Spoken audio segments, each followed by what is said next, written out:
평안하세요. 오늘도 주님께서 우리에게 허락하신 참 좋은 한 날입니다. 주님 안에서 오늘도 말씀이 우리의 위로가 되고 소망이 되고 능력이 되는 하루가 되기를 축복합니다. 기도하며 시작합니다. 사랑과 은혜가 많으신 아버지 하나님, 우리가 분주한 속에서도 또 많은 일을 만나는 속에서도 하나님과 동행할 수 있으니 또한 감사합니다. 샘에 물을 기르는 마음으로 오늘도 말씀을 열기를 원합니다. 지친 마음에 하나님께서 말씀으로 적셔주시고 우리가 말씀에 다가갈수록 말씀이 우리를 사로잡고 인도하시고 채우시는 한 날 되게 하여 주시옵소서.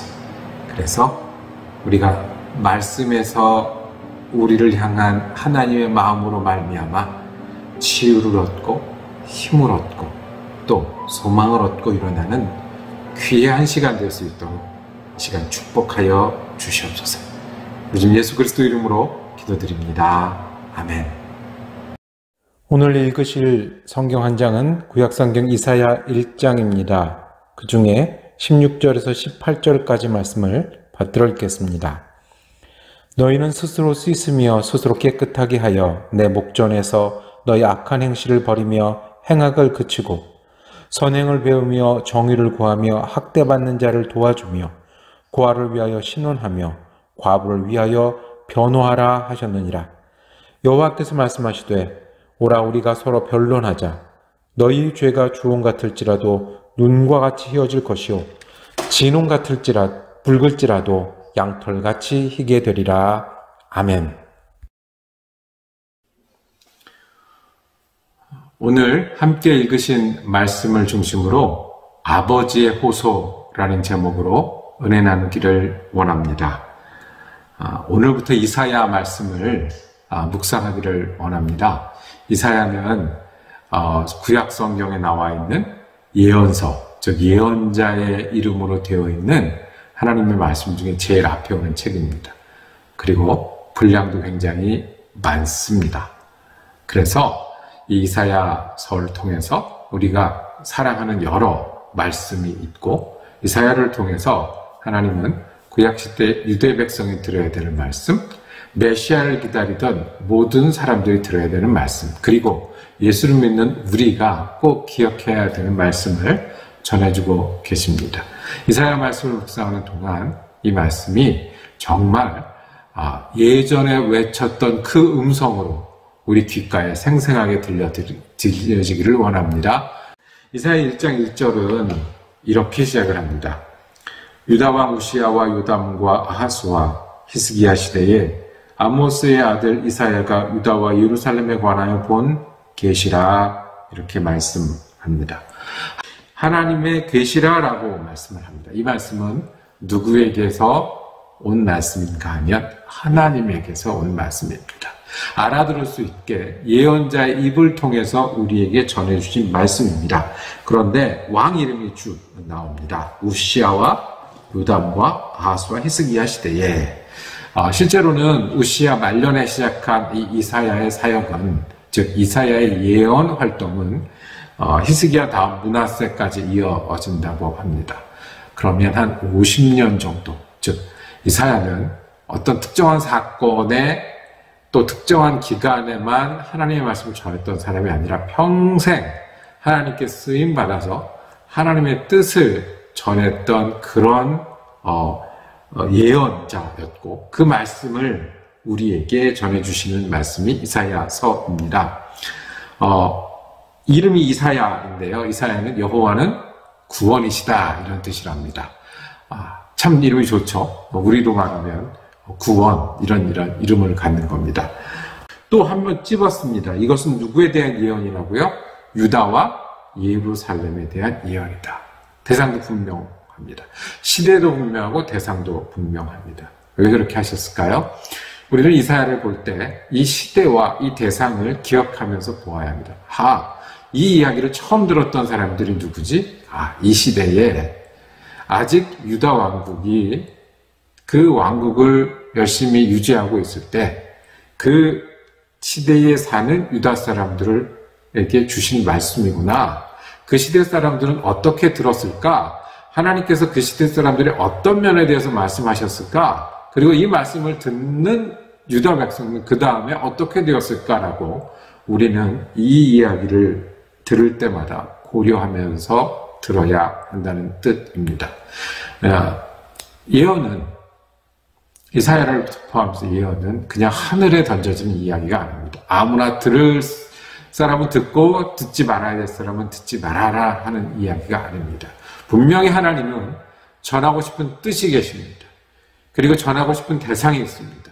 그리고 그 전하고 싶은 대상은 나중에 미래의 이야기니까 미래에 오는 사람이 들어라가 아니라 그 시대 그 사람들이 들어야 됩니다. 앞으로 이런 일이 일어날 수도 있으니, 아니 지난 일들은 이런 뜻이니 너희는 이 이야기를 들어라 라고 말씀을 하는 겁니다.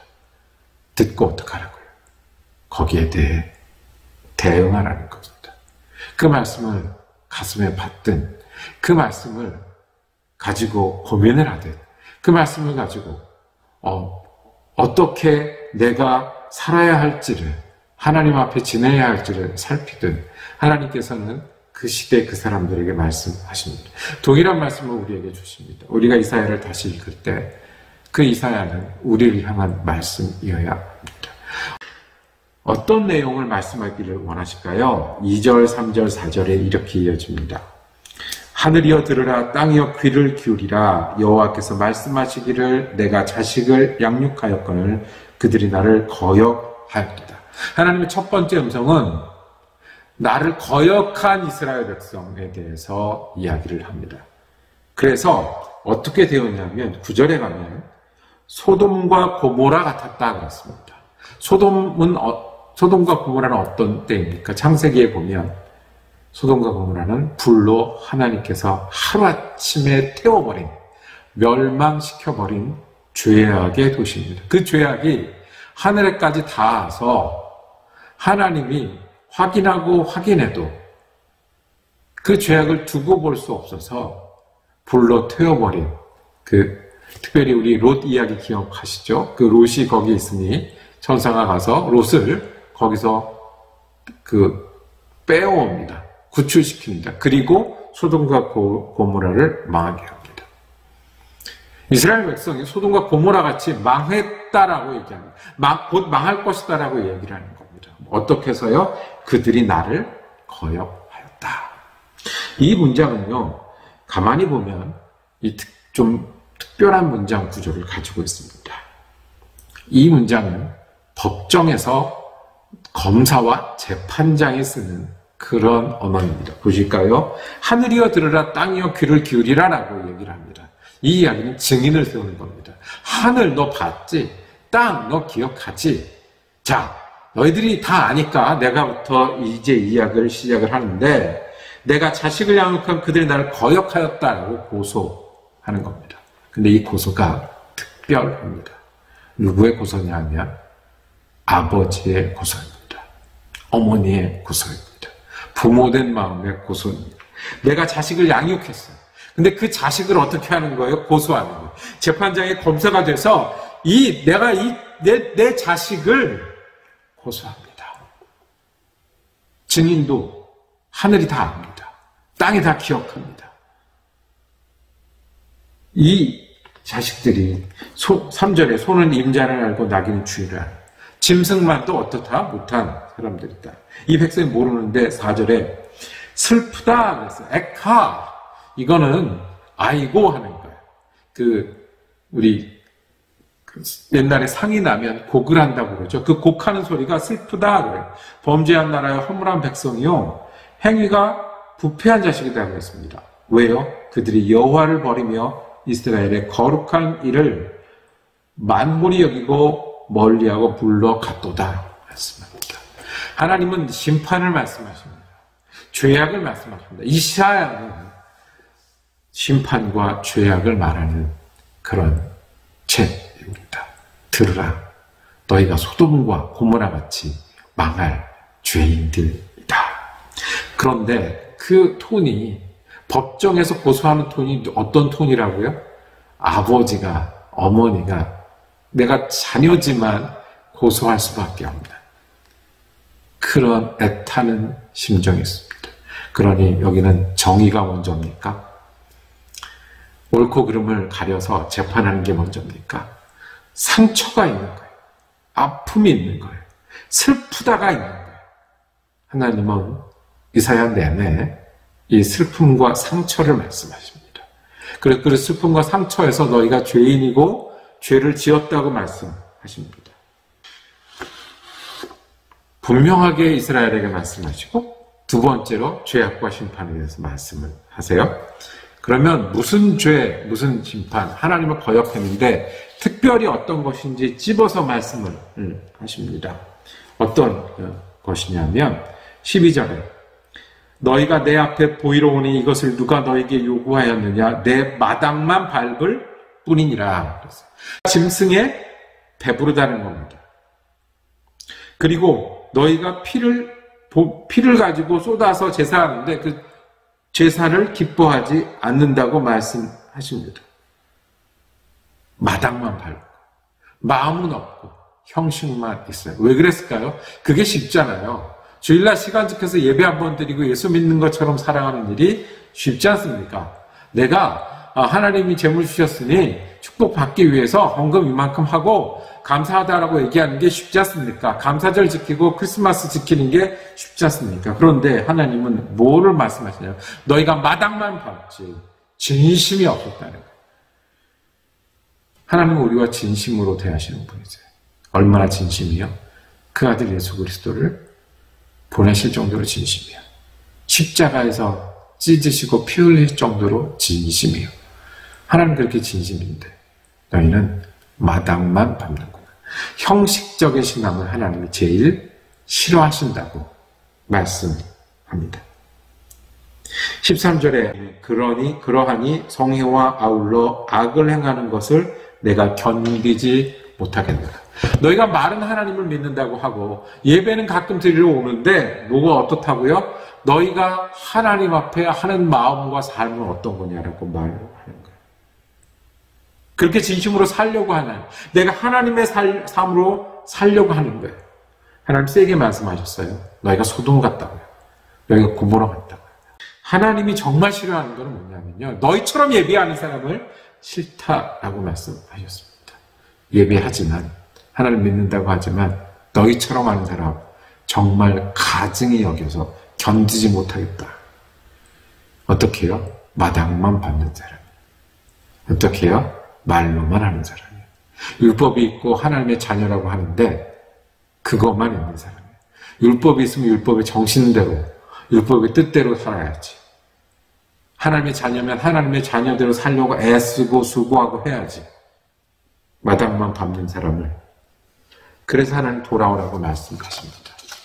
그래서 이사야의 말씀은 앞으로 계속해서 너희가 그렇게 형식적으로 믿으면 안 된다.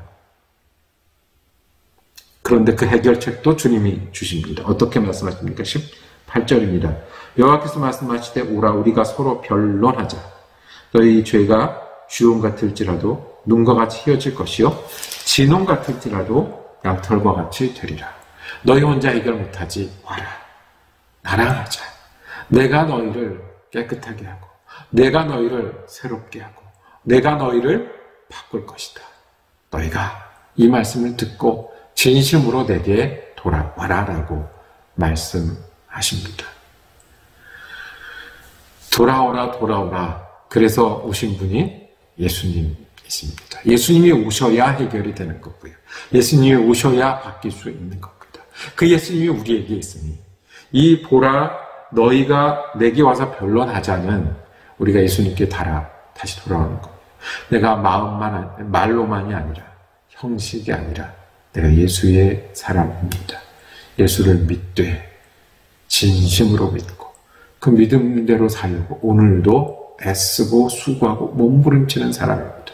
100% 성공해서가 아니라 내가 하나님의 사람이므로 하나님이 내 안에 계시고 내가 하나님 안에 있는 그 사람이 되려고 오늘도 내가 주님 앞에 머리를 숙이오니 오라 변론하자고 말씀하신 주님.